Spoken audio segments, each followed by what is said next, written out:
On October 9, 2018, the White House released a briefing statement regarding foreign policy titled Remarks by President Trump in Meeting with U.S. Ambassador to the United Nations, Nikki Haley. That briefing statement said, Oval Office 10:35 a.m. Eastern Daylight Time. The President: Okay, well, thank you very much everyone. Before we begin, I'll just say that we're very well prepared for the incoming hurricane. We have another coming. So we've done very well North Carolina, South Carolina, Texas, Florida, Puerto Rico, so many places. And we have another one coming, and a big one much bigger than they anticipated a week ago, 7 days ago. I heard, for the first time, there was a very small drop of weather that looked like it was forming. And now, it's pretty close to a Category 3, if it's not already a Category 3. So we are very well prepared. FEMA is ready. We're all ready. I spoke with Governor Scott, spoke to everybody that you have to speak to. And I think that hopefully we'll get lucky, but maybe that won't happen. But we're prepared. I wanted to do this because Nikki Haley, Ambassador to the United Nations, has been very special to me. She's done an incredible job. She's a fantastic person, very importantly, but she also is somebody that gets it. She has been at the United Nations from the beginning with us, right from the beginning, and worked with us on the campaign. It's been really a long time, very intense.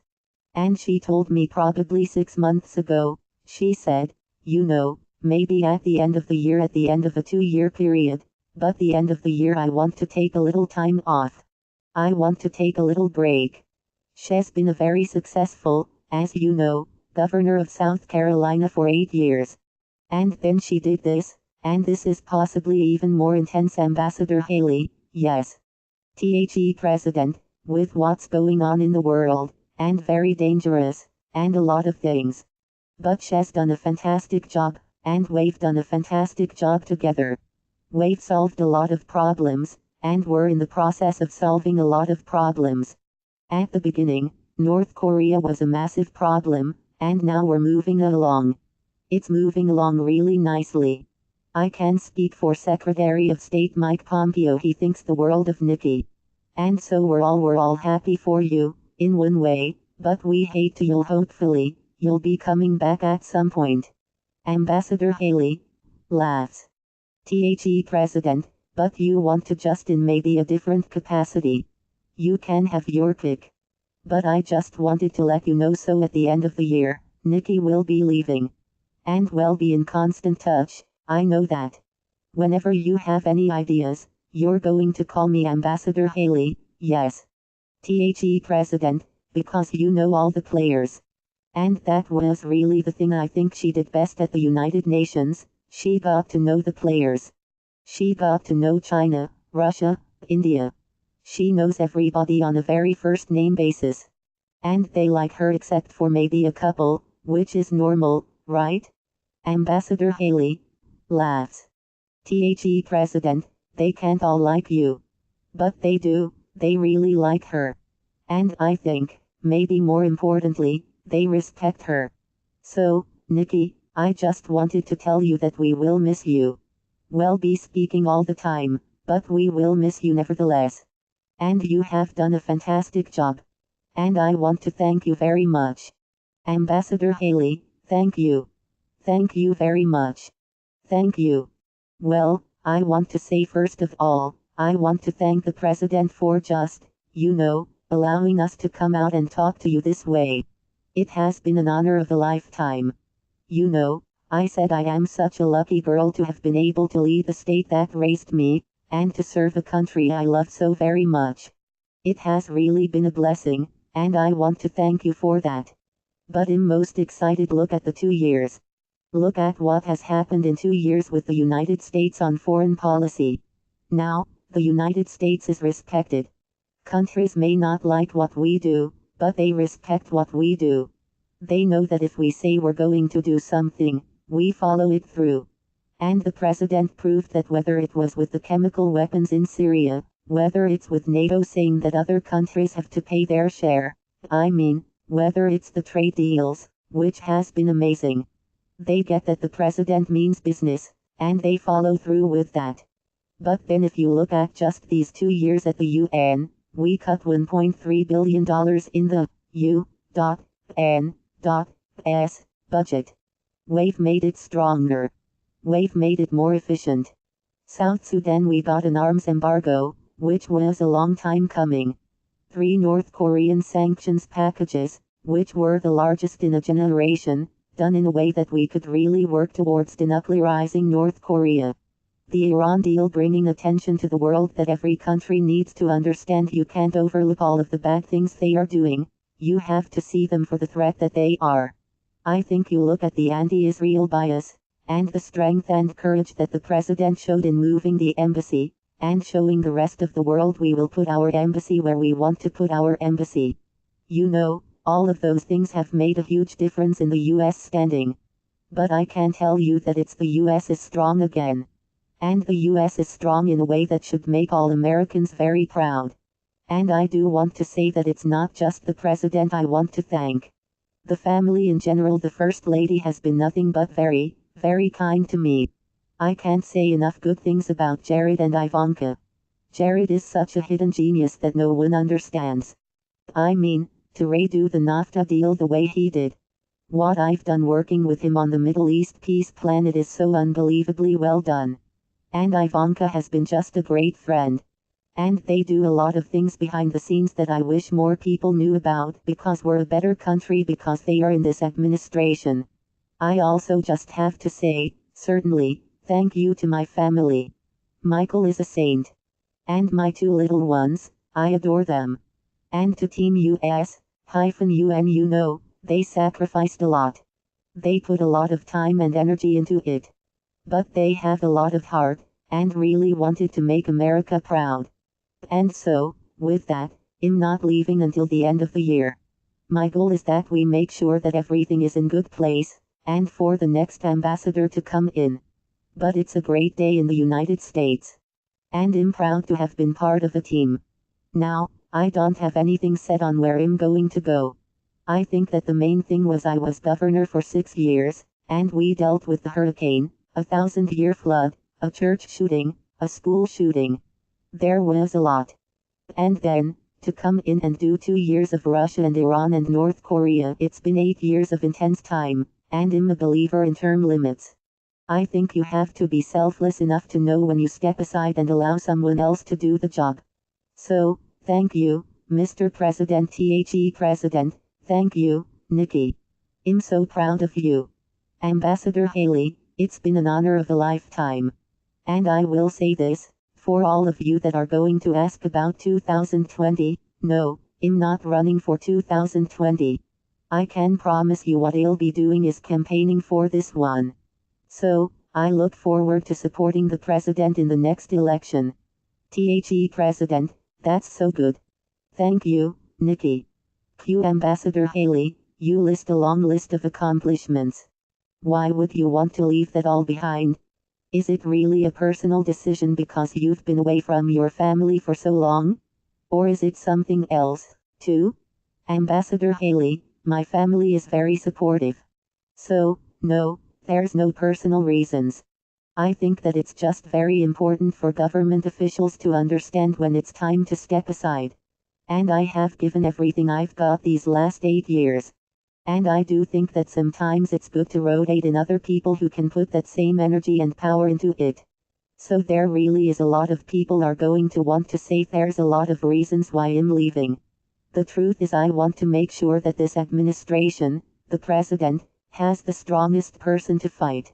It was a blessing to go into the UN with body armor every day and defend America. And I'll always do that. I'll never truly step aside from fighting for our country. But I will tell you that I think it's time. Q then, Mr. President, why make the announcement now as opposed to after the midterms? President, well, Nick is going to be staying until the end of the year, which will be just about 2 years. And I just think, and I was just as Nikki was speaking, I was thinking, when we came into office, it was almost inevitable in the minds of many that we were going to war with North Korea. If you ask President Obama, I'm sure he'll tell you that that was by far his biggest problem when we sat in that right here. But that looked like a real problem. Iran looked like a real problem. It was a question of when would they take over the Middle East, prior to my coming here. And now, Iran is fighting for their lives. They've got riots in all their cities. It's blowing up. Their inflation, their economy is in tatters. And at some point, they'll probably come and want to make a real deal, not the deal that they made, the ridiculous deal that they made that was unacceptable to me.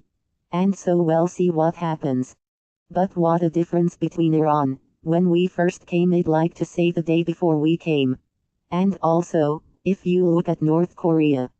I mean, there was a deal that it was something that was a devastating, potentially devastating problem. And now, the relationships are very good. Secretary of State Mike Pompeo just left. Had a great meeting, also was in China. Also spoke to many of the Asian leaders, or went there and had some good meetings. But had a really very good meeting with North Korea and Chairman Kim. And we've just made a lot of progress on so many other fronts, also. And I think the world, as Nikki said, the world is really respecting the United States again, much more so than they have in many, many decades. We are respected again, that I can tell you. Very much respected again. And people want to be on our side. Even if you look at the votes in the United Nations. I mean, votes that we would normally get no votes, we're getting very strong votes now. So, I just want to thank Nikki. And I thought this would be an appropriate way of doing it. Because when you write it out on a piece of paper that, you know, Ambassador Haley will be leaving, and you say nice things, people say, well, what's going on? This is the right way to do it. And when you really think somebody's done a terrific job, I felt this was an appropriate way of doing it, and we both liked it. So I just want to thank the ambassador. I just want to thank Nikki, okay? Q Mr. President, who are you thinking about for successor? The President, well, we have a number of people that would very much like to do it. It's a great position. And Nikki realizes it. I think she's helped make it a much better position, if you want to know the truth. I think it's become maybe a more glamorous position than it was 2 years ago.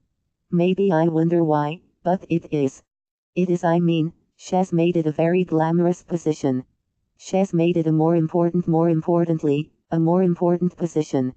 So we have, I can almost say, many people that want to do it, and they are very good people. And I'll be talking also to Nikki about that, and to the general about that, and to my staff. But we have many people that are very, very much interested in doing it. Q, you said you just saw Secretary Pompeo. Were you frustrated by the lack of actual announcements that are coming from him? The President, no, not only am I not frustrated, I think it's incredible what's happening. You're talking about North Korea? It's amazing the way the media. Who are you with? Q, with France 24. The President, who? Q, France 24. Ambassador Haley, France. The President, so, it's amazing the way the media says that. You know, for 80 years, they couldn't do a thing. And in what are we, in 3 months of negotiation? It's ridiculous. As I've said about 1,000 times, you've got no rockets flying. You have no missiles flying. You have no nuclear testing. You have nuclear closings. They are closing up different areas of North Korea. We're getting the remains back. It's already started of our great heroes. We got our hostages back. And I didn't pay $1.8 billion, like the previous administration. I paid nothing. But I have agreed to meet. And I have agreed to spend time. But, how long has it been since we left Singapore? It was 3 months or so? And people say that's the media saying, like, how can we be negative? Let's see, has done really well. How can we be negative? Are you disappointed with the speed? I think the speed is amazing. You have no nuclear tests. You have no rockets. And we have a very good relationship with Chairman Kim, which is very important. I like him, he likes me. The relationship is good. Mike Pompeo had a very, very good meeting. I mean, I spoke to him at length yesterday, and he'll be coming back. He'll be back tonight. And so, I mean just the opposite. I think we've made incredible progress. Beyond incredible. Beyond I don't think the sum of the press, inaudible, some of the press really covers it accurately and right. But some of the press really doesn't. Yes, John? Q, do you want to take this opportunity to tell us when your next meeting with Kim will be and where it will be? The President, well, it is happening. And we're setting that up right now. That was part of the reason that Mike was going over to meet. They are setting up the meeting. And we'll be announcing that probably a different location. Singapore was fantastic, but we'll probably do a different location. Q, can you get him to Mar-a-Lago? The President, he'd probably like that. It like that, too. I think it would be good. But we'll see. We're talking about 3 or 4 different locations. Timing won't be too far away. Q, any of those locations, The President, we've made a lot of progress. And this meeting really is to people don't realize the importance of the first meeting. I mean, we said, point number 1, denuclearization. And for some reason the press doesn't pick that out. But that was actually point number 1, they've agreed to denuclearization. And they continue to agree, and they continue. Now we haven't removed sanctions, as you know. People said, what have we done? We haven't removed sanctions. We have very big sanctions. I'd love to remove them, but we have to get something for doing that. Q, any chance the meeting could be on US soil? The President, well, I don't want to embarrass anybody by asking. I think eventually we're going to have lots of meetings on US soil and on their soil, by the way. That's a two-way street on their soil, also. I think that the country of North Korea is going to be a very successful country. I think it's going to be incredibly economically successful. And I want to make it that way. I think it's going to be great. Other countries, other people, entrepreneurs, banks, I will tell you, they are calling wanting to go there and wanting to invest. At some point when Chairman Kim makes that decision, I think he's going to unleash something that's going to be spectacular, really spectacular. And I think he knows it. And I think that's one of the reasons that we're having very successful conversations. I think he wants to get on with it. Q, when will a successor to Ambassador Haley be named? The President, excuse me? Q, when will a successor to Ambassador Haley be named? When? The President, what did he say? Q, when will a successor be named? The President, I would say well, name a successor, I don't know, within the next 2 or 3 weeks. Maybe sooner. Q, Mr. President, have you spoken to the Saudis about the missing Washington Post columnist? The President, I have not. No, I have not. But I will be, at some point. Q, what do you know at this point?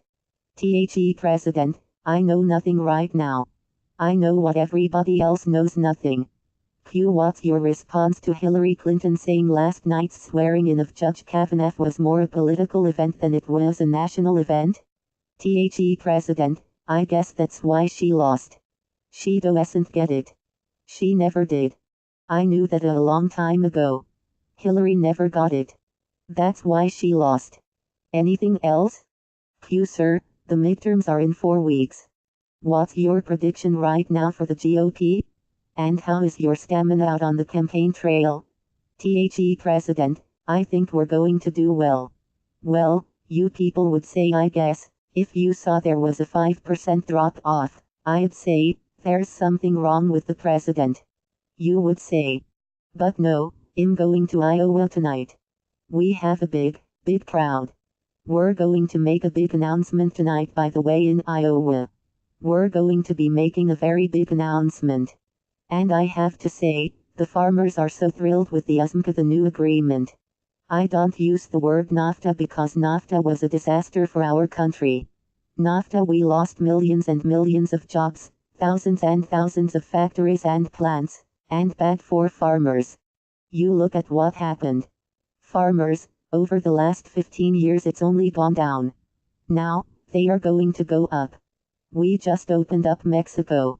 We just opened up Canada. And it's great for our farmers. But I'm going to Iowa tonight. And we'll be talking a little ethanol tonight. And we've got some great things planned. And speaking of that, I will say, if you look at industries, the steel industry in this country is back like nothing I've ever seen before. In a period of 6 months, since we started doing what I'm doing, the steel industry has literally revived. US Steel is opening up 8 plants. Nuclear is opening up. Everybody is. The steel industry in our country is really, really hot. So it's really been great. But I'll be going to Iowa tonight. Q, what about Secretary Pompeo's meeting in China? How did that go? The words THE President, very well. Q seemed really sharp. THE President, no, it went very well. We have a very good relationship with China. But, you know, they took out $500 billion out of our country for many years, each year. And we just can't let that happen. This should have been talked about by people in this chair for many years. Look, for years and years, they were taking out $200 left square bracket billion right square bracket, $300 left square bracket billion right square bracket, $400 left square bracket billion right square bracket, and even $500 billion a year. We helped rebuild China. If we don't do that, China's not where they are right now. And that's fine with me, but we're not doing it any longer. You promised more tariffs on China if they retaliated. THE President, sure. Absolutely. Are you going to go forward with the 200 THE President, 100%? If they do that, if they retaliate. Well, they already have. THE President, what does retaliate mean? They've already retaliated. They've taken out $500 billion. I think that's the ultimate retaliation. No, look, China wants to make a deal. And I say they are not ready yet. I just say they are not ready yet. And we've cancelled a couple of meetings because I just say they are not ready to make a deal. We can't have a one-way street. It's got to be a two-way street. It's been a one-way street for 25 years. We've got to make it a two-way street. We've got to benefit also, okay? Thank you. Any other questions? So, I just want to finish because this is really the pure reason for this is Nikki, you've been fantastic. You're my friend.